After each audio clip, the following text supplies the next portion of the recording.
It's the Opperman Report. And now, here is investigator.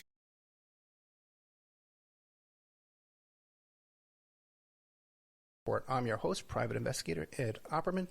You can find me at Opperman Investigations and Digital Forensic Consulting through my website, emailrevealer.com, or you could just contact me directly at oppermaninvestigations@gmail.com. If you like the show, be sure and check out our Patreon, Opperman Report Patreon. We have exclusive content up there all the time, but also to all the shows you hear Monday to Friday on AM FM radio, you can hear on Patreon without the commercials, ad-free, completely ad-free. Our archives are at Spreaker.com. I do a live show there Friday nights, 8 p.m. Also, too, you get an email notification when I put up new content, and there's a chat room, and what do you call it? Something else I was going to say, I forgot. But all the archives are up there at Spreaker.com. All right, really excited about our guest today. We have Everett Stern. Now, you could find him at everettstern.com. You could find his Twitter at Everett Stern, the number 1, Everett Stern 1, the numeral, on Twitter. He's written a book called Dark Money and Private Spies, The Everett Stern Story. If you go to his website, everettstern.com, you can also find a copy of another book, Official Michael Flynn Report to DOJ. He's got a Substack, and he runs a company called Tactical Rabbit. If you're in New York City on April 10th, or is this May 10th? No, May 10th. Okay, get the month right. May 9th. May 9th. Okay, that's tomorrow then. May 9th at the New York Public Library on 54th and 42nd? Fifth Avenue and 42nd. So it's the main New York Public Library. Right, and that's at 4 o'clock at Fifth Avenue and 42nd. Everett Stern is going to be releasing some explosive information about his connection to Charles McGonigal, this FBI agent who has just been charged with self-dealing, I guess you might call it. But Everett Stern, it's such a huge story. Tell us about yourself first. Who is Everett Stern? Yeah, so I guess it's funny. It's hard to crystallize that, but I'm defined, I guess, online on Wikipedia as a businessman, a politician, and a whistleblower. So, I started my career. I was a candidate for clandestine service, which is field operations for the CIA. I first went out for the CIA, back in 2006, and then I was eventually rejected from that program. But I went on to work for HSBC Bank in 2010, and it was there that I uncovered, just massive terrorist and drug cartel financing. And I was passing information there to the CIA. I reached out to my old recruiter. I wasn't working for the agency. I was an employee of HSBC. I never worked for the government, but I was passing information to the CIA and then later on to the FBI. And my evidence led to Senate hearings and the largest fine ever against the bank. It was $1.92 billion. So that's how I first, gained some notoriety. And then, later on, I ended up running for U.S. Senate. And the big thing was this last election, and where I ran for U.S. Senate in Pennsylvania, I ran as a Republican. But after, I got into a huge battle with Michael Flynn and Donald Trump, because of a blackmail extortion scheme having to do with the audits. So, in order to defend democracy, I testified against General Flynn to the January 6th committee, and also I represented my findings to the FBI. And as a result of me testifying against General Flynn to the January 6th committee, me presenting evidence that he was a traitor, I ended up getting sued by him for $250 million, and I countered again with $250 million. That lawsuit's now over. But and then after that, this issue with Charles McGonigal got arrested, and it was just devastating to me because he was my POC. I mean, he was my point of contact. And I've been trying to get this story out about Charles McGonigal, or not the story, but I've been trying to get information to the right people in the government. But, I'm a little nervous because it's like, who do you trust? Yeah. if my POC was the guy, the head of counterintelligence for the FBI, and then all of a sudden, he's most likely passing my national security intelligence to the Russians. Because Tactical Rabbit, with my company, I'm the intelligence director there and the owner, and we develop a lot of national security intelligence, out of Tactical Rabbit. So that information needs to go places. But yeah, so anyways, I think that crystallizes me somewhat. Hopefully I did somewhat of a good job there. I don't know. Yeah, it's a hugely complicated story, and it seems like you're getting bounced around from one big event to another. Now, but as far as the HBC money laundering scam, people can look that up in Dark Money and Private Spies, the Everett Stern story. Now, was Charles McGonigal your point of contact during that money laundering whistleblowing? No, that's a good question. So what happened with HSBC and Charles McGonigal, this is interesting. Most people don't know this. So and by the way, you can also find the HSBC money laundering scandal story in Rolling Stone magazine, and also Netflix did a movie called Dirty Money, episode 4, Cartel Bank, which I'm featured in. They actually interviewed me in the movie on Netflix, and it's done by Alex Gibney, who's just a great director. The whole thing was just fantastic. But anyways, so Charles McGonigal was not my POC back in 2010, 2012. The FBI wanted to make another run at HSBC to try to get bankers in jail. So let me take a step back for a second. So after the Senate hearings and the fine occurred at HSBC, I went down to D.C. and met with this congresswoman named Maxine Waters. Sure. And I met with Maxine Waters, and I gave her my HSBC intelligence, and we had a huge discussion about about a bill she was working on. So I helped her with this bill, and it's a bill that basically holds bankers accountable. It was a bill that allows FinCEN to arrest bankers. Basically, that's basically the nuts and bolts of it. Okay. And it was fantastic. And I disagree with Maxine on some political issues. That doesn't matter. I mean, we got to always cross the aisle and help help preserve democracy and try to help the United States in any way possible. But anyways, so after that was done, the FBI wanted to try to use that bill and try to go after HSBC again in 2018. So when they said the deferred prosecution agreement was 5 years and it was over in 2017, the FBI wanted to take new action against HSBC Bank.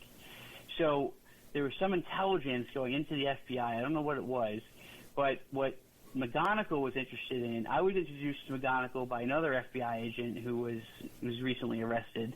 But Charles McGonigal was my POC then at that period of time, and he called for a meeting in New York at the New York FBI field office. So I went to the New York FBI field office in 2018, and I'll never forget. There's this giant boardroom with all these blue chairs with the FBI symbol on them and everything. And I met with a lot of executives of the FBI, especially at the New York field office, and also prosecutors from Southern District of New York. And they were, again, very interested in going after HSBC, but they were mostly interested in how HSBC was violating sanction laws and how they were able to get money to terrorists and drug cartels. So, and that was because they were manipulating they were criminally manipulating the wire filter at the bank. So, for instance, if you had a filter, right? The OFAC is the Office of Foreign Assets and Control. If they list a company, so for instance, the company I saw, one of the many was called Tajco, Tajco. So, in order for the bank to screw up the wire filter, they would put in TAJ.co or TAJ-CO, and it wouldn't match with the wire filter. So the payment, so you shoot saying it needed an exact match, and it wouldn't work. Gotcha. So so I was explaining this to Bureau, which they understood before, which kind of confused me. But McGonigal was very interested in you know, and his people were very interested in the sanctions part of all this, right? And now, when I found out when he was arrested, what pisses me off is that they're saying this goes back to 2018. So, you know, my concern here, because the FBI ended up not pursuing action against HSBC Bank again. Now, what pisses me off and what makes me livid is that, you know, I believe with a very high degree of confidence Charlie McGonigal squashed it because he was working with Oleg Deripaska at the time. We now know now. And Oleg Deripaska had bank accounts at HSBC, from my understanding, from the records I have. And also, you know, Oleg Deripaska was paying McGonigal. So, you know, my POC, this guy who's calling this meeting about HSBC Bank, right, which is the bank. They have a bank in Moscow. They have a bank. I mean, this is the banks. This is how the oligarchs move money and launder money throughout the world. And, you know, so I have to wonder to myself, you know, did McGonigal play a role in that? And I don't know if I certainly don't think the DOJ is looking into that or investigating that because they don't know about it. And obviously I can't go to the FBI because I already did, and my information went to the Russians. So I'm a little nervous who I can trust. I will say though, just as a side note here, that I do believe overall, you know, the FBI is good. I'm not slamming the FBI here. I've known a lot of really good agents over the years that I've worked with, and they're solid people. But McGonigal, the problem with him is that he's so powerful and influential that there's so many agents that went along with him and they're loyal to him. And that's the problem, is finding these other agents. And I know some of them. I know some of these people. And you know, but basically to circumvent back around to your question, you know, HSBC is one thing I question, and the other thing I question is with General Flynn, you know, was my information messed up there, you know, which hurt me in the lawsuit, and you know, there were some problems with the FBI in dealing with Flynn, and the January 6th committee had some issues there, and you know, what did McGonigal do then? Even though he left office at that time, he was still, you have to understand, even though McGonigal left office, he was still very influential and could pick up the phone and cause serious, you know, damage, or he could influence other agents. So you know, what's also concerning to me, and the question that I have, which is reasonable for me to raise, is okay. So, you know, what was put in my file that caused, you know, the FBI to go cold on me when I was supposed to meet Flynn at the Omni Hotel in Dallas? The FBI, I was working with certain very high up FBI agents, and they went cold on me right before I met with Flynn. And I didn't go meet with Flynn because I needed to be sourced in order to do that. You know, I'm not going to go meet with General Flynn without being sourced. But yeah, so I hope that answers your question. Sorry for the long-winded answer. No. You're fine. You're fine. And the thing to keep in mind is we're not going to be able to cover all this in 1 hour, okay? So we're definitely going to have you come back. But the main thing is tomorrow on May 9th at 4 p.m., 5th Avenue and 42nd Street, Everett Stern is doing a press conference, and where he's going to lay all this out for the media. So we need people to show up. EverettStern.com is a website. Everett Stern #1 is Twitter. Now, Mr. Stern, HSBC, when you became a whistleblower for HSBC, did you receive a reward for the work you did? A monetary reward? That's right. So technically a whistleblower is allowed to get 30% of the fine. So I can't say whether or not I got a reward there. There's certain legal things in place, but yeah. So I can't comment on whether or not I received money from that. But what I will tell you is that I didn't do anything, you know, for money or without. I didn't even know about a whistleblowing claim until actually after I reported to the agency. I mean, I was spying on that bank for a good year. I didn't file as a whistleblower or anything until actually I met with Reuters when they were about to go public with the story. The reporter said to me, Everett, you should cover your butt. You should file a whistleblowing claim. And this was in 2011, this was after I even left the bank. So, I didn't even know about whistleblowing or a claim or anything. It was just, later on. But, so. Where you are today in 2023, looking back, would you still blow the whistle on HSBC, knowing what you know now? Yeah, 100%. Okay. Without hesitation. Because you have to understand, after I blew the whistle on HSBC, I was blacklisted from the financial community. I couldn't get a job. I ended up as a waiter at P.F. Chang's. I went from working at a Chinese bank to a Chinese restaurant. And I didn't even have enough food to survive. I was living in a 350 square foot apartment, 400 square foot apartment. I was sleeping on a cot. I had a plastic fold-out table from Walmart for 1995 as my desk. There's photos of this on Twitter. Right. I can post them again. I was living, in horrible, with cockroaches, horrible. I lost everything as a result of me blowing the whistle. And I would do it again because it was the right thing to do. Now, what I will say is where I failed in my mission is that I didn't care about them getting fined or, because what ended up happening was HSBC stock went up, and and it turned out that Comey, I believe, later on was part of advising HSBC or something. I don't know, but what ended up happening was HSBC stock went up, and then people got bonuses. Wow. And the key thing here is that not one banker went to jail. And that's where I believe I fail. I don't think I was successful in the HSBC money laundering scandal. A lot of people think I am, and they say all these great things about me or whatever, but I don't think I was successful because I needed to lock somebody up because I knew they were intentionally getting money to, especially terrorist organizations like Hezbollah, where Hezbollah was, the money was going to making the IEDs to blow up our troops. So I don't think people who supply finances for IEDs to blow up our troops should be allowed to not be in jail. I still can't figure out how that works. Yeah, and if you can override that with a simple dash within the labeling there, that's by no accident. That kind of stuff is by design. they can develop software that will block that. Okay, Yeah, it was absolutely disgusting what I saw there, and I just but it set me on based on what I saw there, it really did set my life path because. It was, I did the right thing in HSBC. I know that.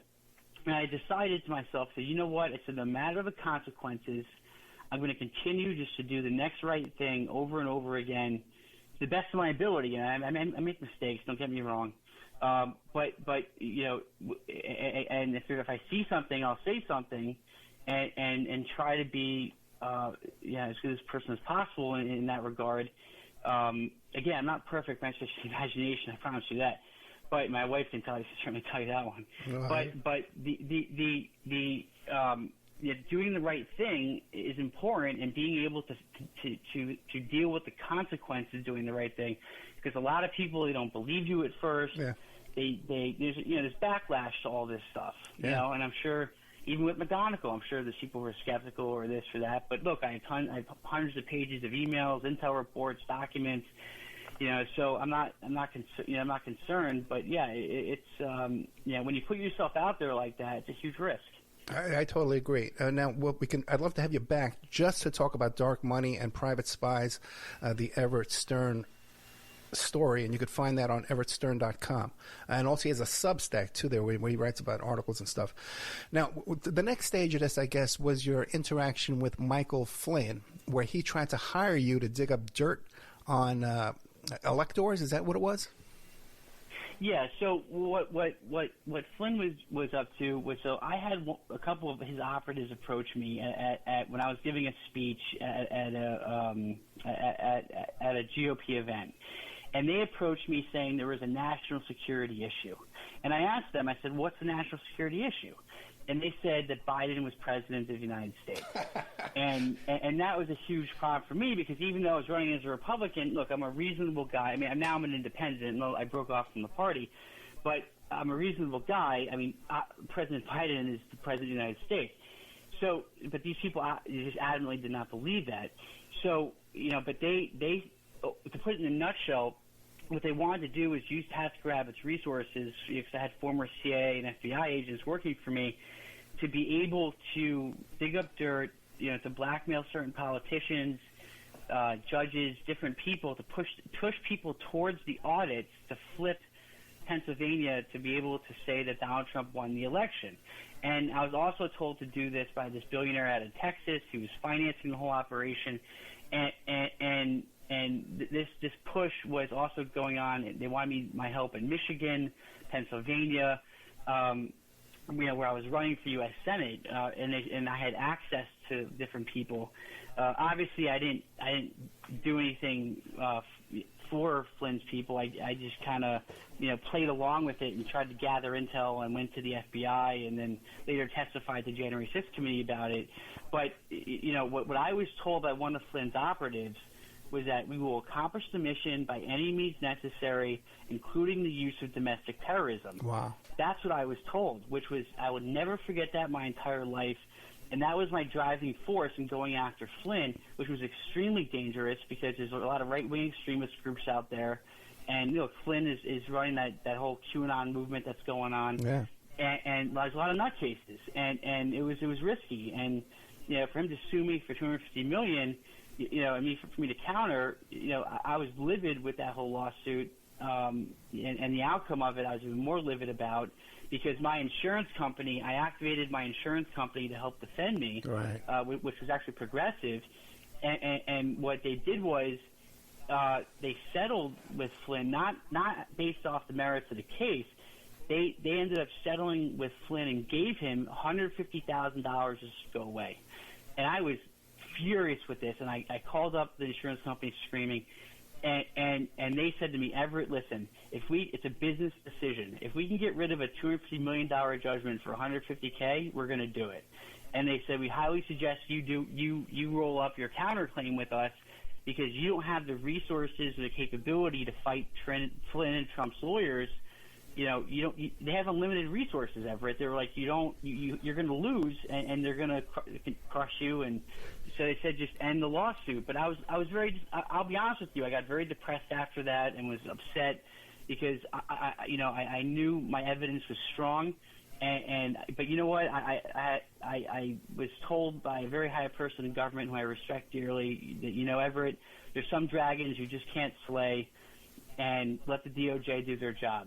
So that's where I leave the issue with Flynn. The DOJ has all my evidence, and so does the FBI, and God willing, they do their job and they investigate appropriately. And I'm assuming this was errors and omissions insurance that covered this. No, it was actually my renter's policy. Gotcha. Okay. Because my renter's policy, I bought a slander and libel rider on it for $9.99, and Progressive sells this all day long because they want to make money, right. But they didn't actually think they're going to have to use it, especially against General Flynn. You should have heard the conversation I had with them when I filed the initial claim. They were like, "You're going up against General Flynn." It was a pretty funny. They didn't believe me. Then when they did believe me, they were like, "Oh crap, we actually have to defend this." Oh my God, I would love to hear that conversation. Now, you mentioned that Flynn is running Q. Do you have any kind of inside information of your knowledge of Flynn involvement with Q? No, I don't have any direct intelligence that he's running Q or is Q or something like that. I honestly don't know. My statement before was in regards to, look, he's on a lot of QAnon. Yeah. He raises a lot of money from the QAnon movement. He's constantly flashing that Q sign. He's obviously engaged with these people. He's using the QAnon. He's putting out this information, doing psyops. The guy, he is involved with that movement. As to what level or capacity, is he Q or something? That I don't know. I can't tell you, but I'm trying to stick solely with facts. Besides my beliefs, but we all know for a fact. He is manipulating these very sick individuals and getting money from them, which is a shame. He's up to his neck in all of this stuff. Now, when they were trying to retain you, were they offering you financial compensation? Yes, yeah, and I never took it. There was supposed to be financial compensation. I'm sorry, there was supposed to be financial compensation. I never took any money from them or did anything for them. I never provided them with actual intel. Nothing. I would have loved to have gone that far and met with General Flynn at the Omni Hotel in Dallas where he wanted to meet me. I would have loved to have done all that, but again, the FBI didn't source me, and I needed to go public with the information. That's why I held this big press conference a year ago about General Flynn and what happened, because I wanted to make sure the American public understood, because once that person told me that domestic terrorism was on the table, I had to get that information out to the public and hit the fire alarms. I just had to do it because, God forbid, let's say some right-wing extremist takes a U-Haul truck with fertilizer and blows something up. That's on me. I mean, I have to make sure I'm alerting people. Yeah, that would be hugely traumatic for the rest of your life if you're responsible for something like that. If you had knowledge and you share it. Now, what about what was the money, substantial money they were offering you, or was it just kind of, hey, do us a favor? No. It would have been substantial compensation and probably an ongoing engagement in gathering opposition research on different targets. But the two targets I were given to go after were Brian Fitzpatrick,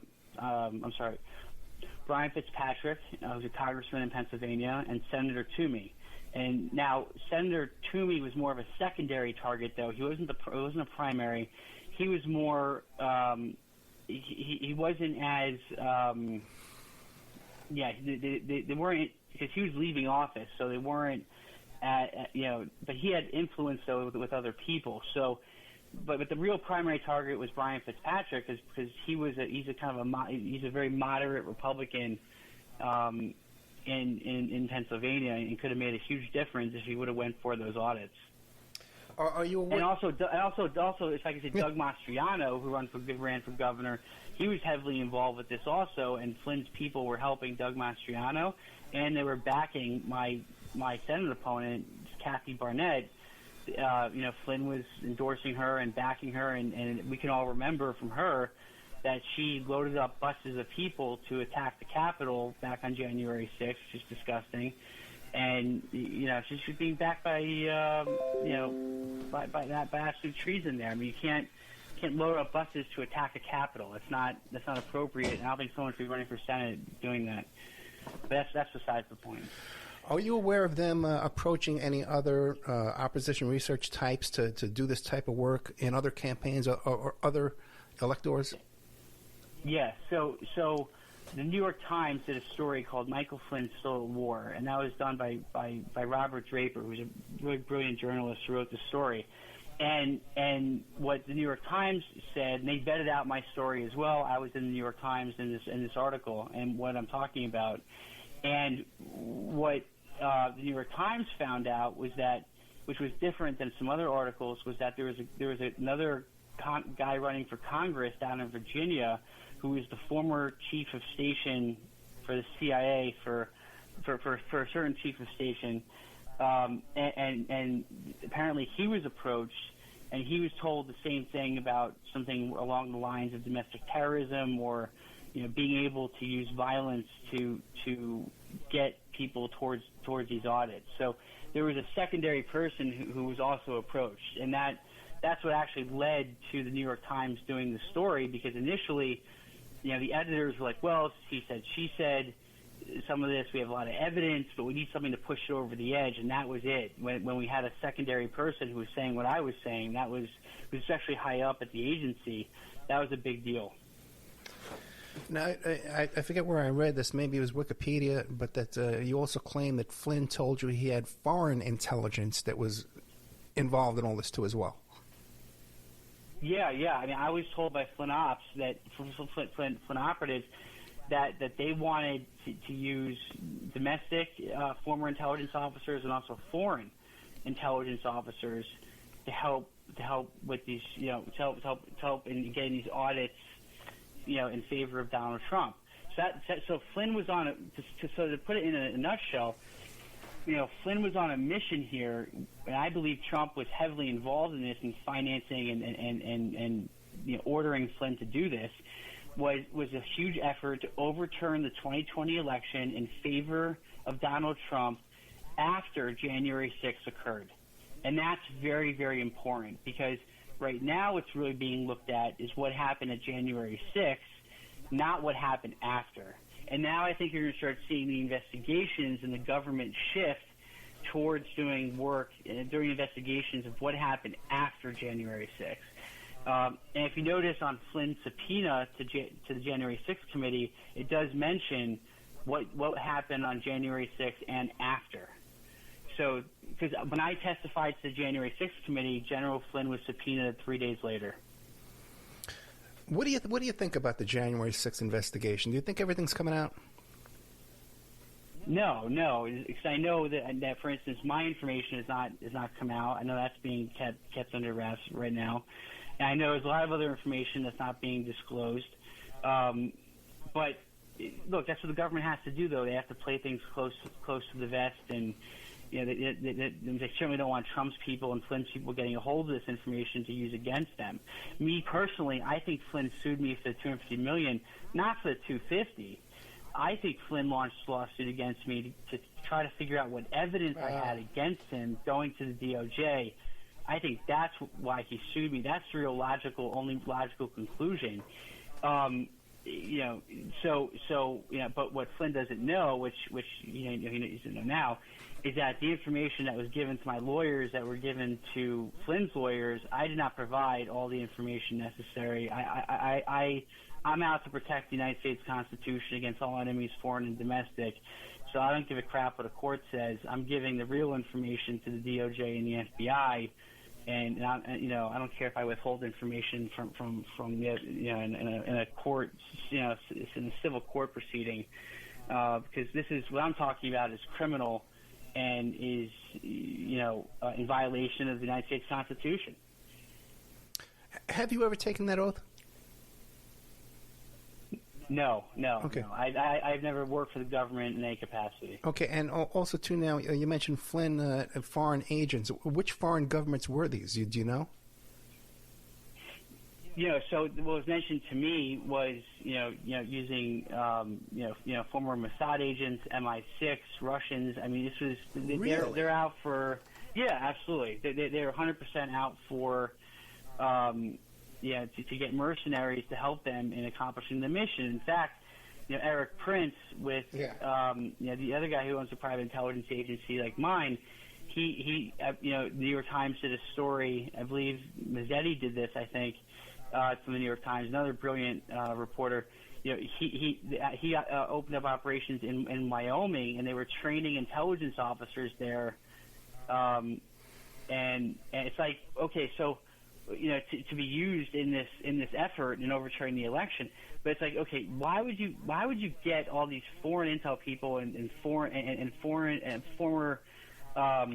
domestic intel people and even regular soldiers and start training them in intelligence to be used against the American public, and this is occurring on U.S. soil? I mean, you should read that New York Times article. It's pretty crazy. I don't know the title of it, but.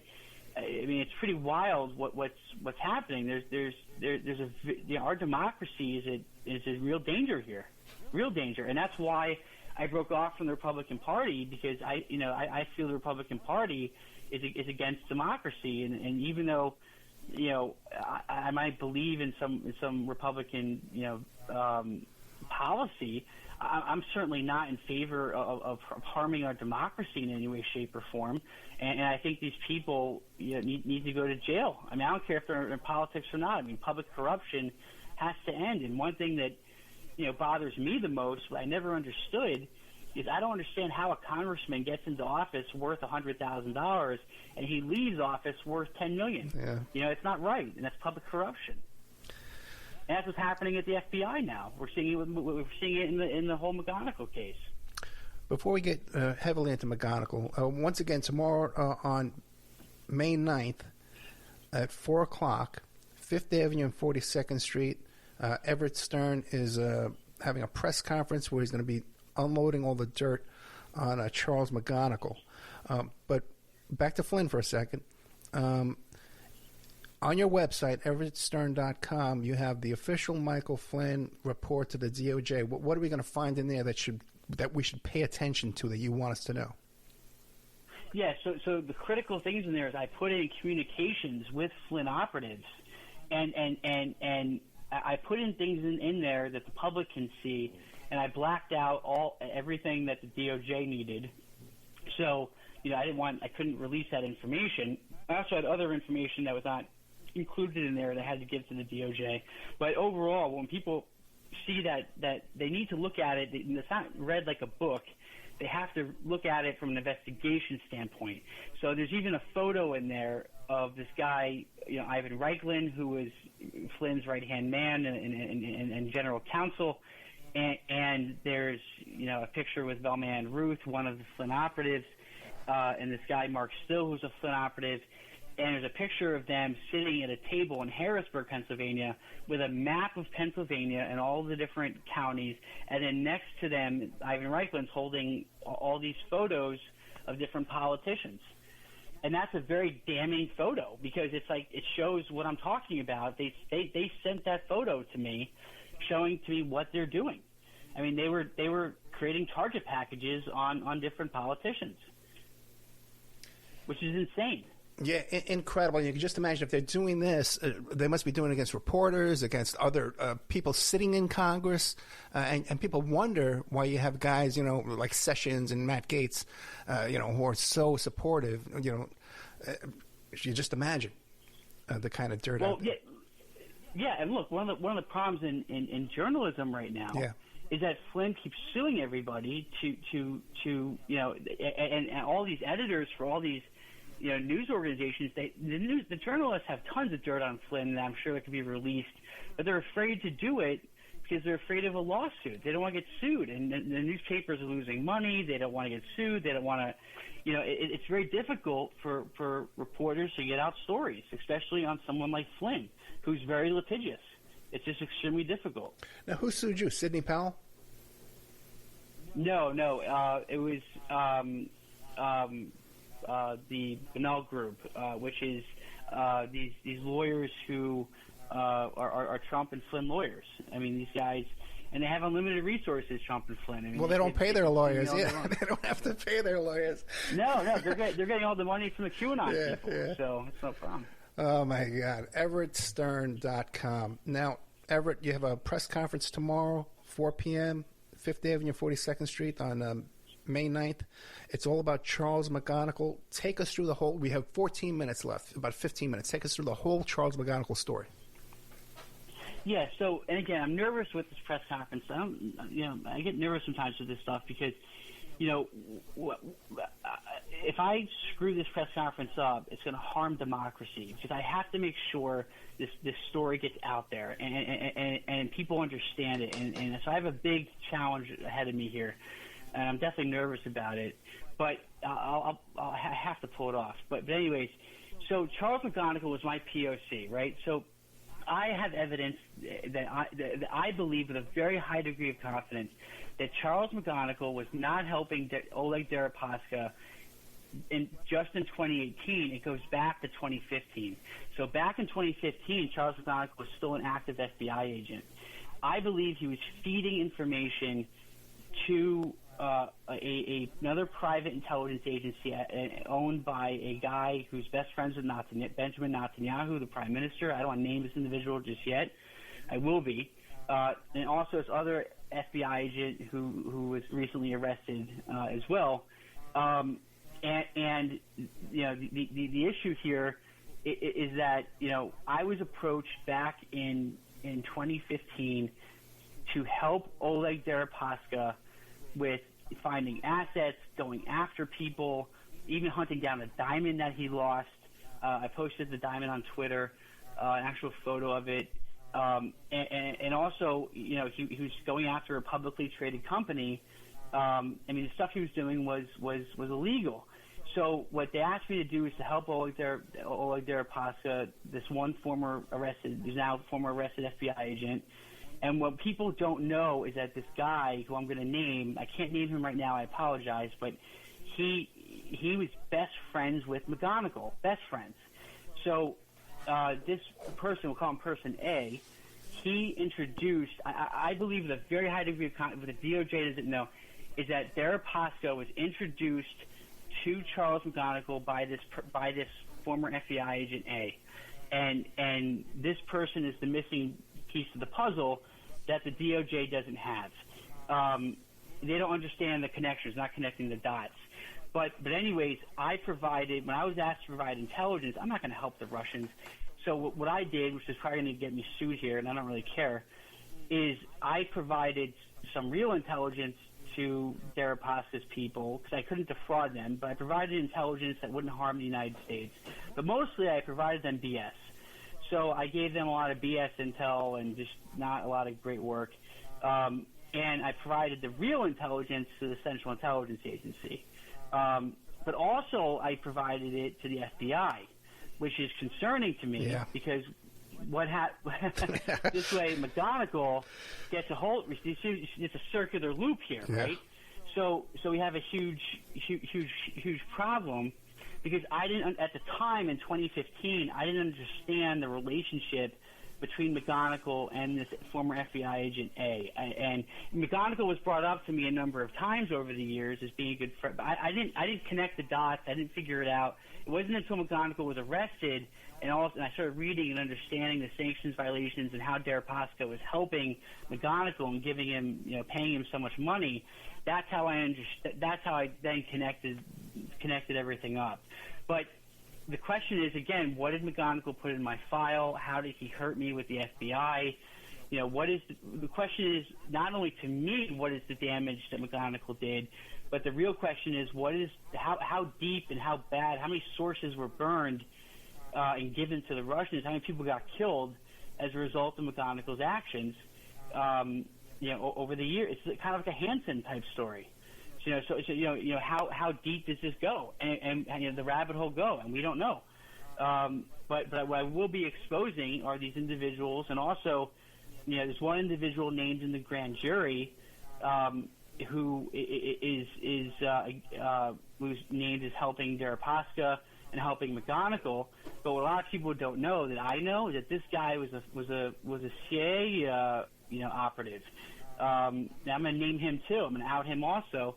And he wasn't a blue badger. He wasn't someone who worked the agency directly. He was a contractor, but still, he still worked at Langley. And so this type of person helping out McGonigal is just unacceptable. We have to understand McGonigal is the head of counterintelligence. He knows a lot of FBI people and CIA people, but from my understanding, the CIA absolutely hated McGonigal.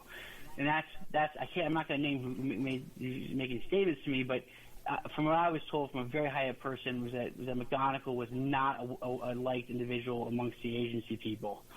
But there are a couple. Again, he did have tremendous influence. There are FBI agents that are loyal to him, and there are some former CIA people I know for a fact are loyal to him also. And again, from him, and McGonigal has his company in Albania, shared with certain individuals. I mean, that I'm going to name out also. It's like it's the whole. It's like out of a movie, right? It's a movie type scenario. But I have to come forward with this because the information I have against Deripaska is significant and against McGonigal is significant, and also linking this person A to the story is absolutely critical. And it's something that I'll be honest with you. I mean, the second I do this press conference, or these people see this stuff on Twitter, I mean, my life is going to be in absolute danger. I'm not just saying that out of paranoia. I'm saying it realistically, because these people are going to want to make sure I keep my mouth shut, because it's going to land a lot of people in jail for a long time. No, I agree. One question I have for you is, do you have all this written out in a report that you can send to the House Intelligence Committee and other places? I have everything. I have hundreds of pages of documents. I have all the original emails. Yeah, but is it in report form that if I ask you right now, hey, Everett, can you send me this report, you have it in a report? Yes. So okay. I can send you the report that I provided to Deripaska's people even. Right. That was, and you can read that and see it. And there's also a situation in dealing with Israel and dealing with certain targets against certain individuals. I posted their business cards actually on Twitter, and these are Iranian, tier 1 targets of the United States that I think this individual was trying to help Benjamin Netanyahu with. That kind of falls into the story as well, Yeah. but that's not more. It's a little more of a digression. There's so many tentacles to this. It's hard to wrap it all up. Oh, But no. You can come back anytime you want. You can come back anytime you want. Oh, thank you. Yeah, there's so much here we got to cover. We could just spend a whole couple hours just on dark money. Quick questions. You said you're afraid of being sued. You would be sued by Deripaska? I'm sure Deripaska will launch a lawsuit. I'm sure Person A will launch a lawsuit. I'm sure the head of this other private intelligence agency will launch a lawsuit. I'm sure Flynn will launch something again. And look, these people can sue me all they want. I honestly, I don't, I don't care because look, this is, I don't even care if I get judgments on me. They're not going to be able to collect. I'm not going to pay anyone a dime. But the point is that these people can try to use lawfare and sue me and try to stretch things out. My mission, my main objective here is to protect that United States Constitution against all enemies, foreign and domestic. I don't care about lawsuits. I don't care about people coming after me. I just don't care. Let Russian SVR intelligence come after me, which, I know I'm already targeted for them because I had a Russian diplomat already sue me a year ago over me calling him a spy. And you can see that online. And look, I have to do what I have to do to protect the United States and the American people, and that's what I'm going to do. And I don't care what risks I have to take to do it. Okay, real quick, we only got about 4 minutes. The former FBI agent, the best friend of McGonigal, if we heard his name, would we recognize his name? Yes. Okay. Now, when people you see the right wing talking points, they're saying, "Well, look at this. They're talking Trump, Russia, and here the FBI agents investigating him are working for Russia." What do you say to them? They're like, no. So so like my comment again, going back to what I said before. I want to make very clear to the American people here, if we're listening to this, that the FBI, again, there's corruption everywhere, right? There's corruption in NYPD. There's corruption, in every police department, everywhere. Every organization has some level of corruption. In the FBI, there should be zero corruption, but at the same time, you're going to always have some, right? But the ideal situation is zero. But I hold the FBI still to the highest regard. I think there's a lot of agents out there doing their best, trying to do a good job, protecting the United States Constitution as well. And I know agents that would give their life in a second to defend the United States, and I think they're doing a great job against Trump. What Trump did was, absolutely illegal, and I hope he goes to jail. And I think the FBI investigating Trump, it's people say now, oh, the FBI is weaponized.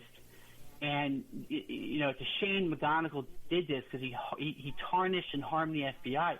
But I do not believe that the FBI is weaponizing and targeting people. McGonigal did. I mean, he opened up investigations against Americans, to my understanding, he shouldn't have done to try to harm them. Maybe I'm one of them. I don't know. But I think that. Overall, what the FBI stands for and what a lot of 99.9% of the FBI agents out there are doing is good. I do believe that. I have to believe that. Yeah. I'm going up against that 0.1%. That's what I'm up against, is those bad apples. Well, if anybody's weaponized, it seems like it's because of people like Deripaska that are spreading money around and can buy everybody, their loyalty. And their silence and their cooperation. You know what I mean? Correct. Yeah. Okay. Look, some people will cave to money, and others will hold their values and their morals and being an American and not accept Russian money like that. But and I believe the majority of FBI agents would hold those pure core values. I really do.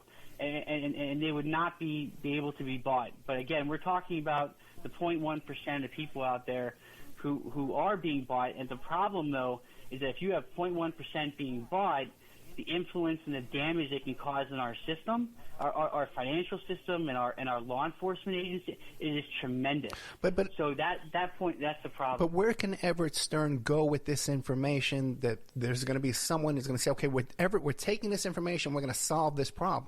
What body of government is that? I mean, what should be happening Public opinion? is the DOJ.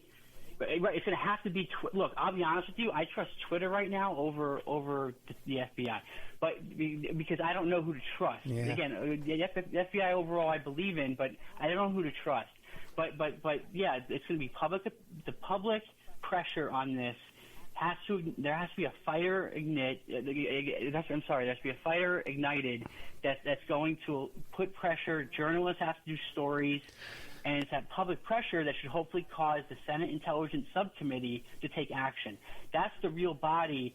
With this, if the Senate Intelligence Subcommittee gets involved, then it starts doing investigations, which they are opening up investigations into some people I'm going to name at this press conference. You know, that can cause real damage to McGonigal's infrastructure of who he's influenced, and they can start they can start finding more rats. But this is going to come down to the public, and that's why I'm releasing information the way that I'm doing it. And it's going to come down to people also doing the right thing. I mean, look, as Einstein said, the world's not going to be taken down by people who do evil. The world's going to be destroyed by those who watch and do nothing. So I need people to listen to this and take action with me. Everett Stern. EverettStern.com. You could follow Everett Stern on Twitter at Everett Stern, the numeral 1 at Twitter. The books are Dark Money and Private Spies, The Everett Stern Story. Another one is Official Michael Flynn Report to DOJ. You can check out his Substack at EverettStern.com.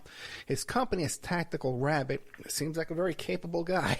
Okay, if you need this kind of work, though, this guy seems to be very capable at doing this kind of work, man, if you need somebody out there.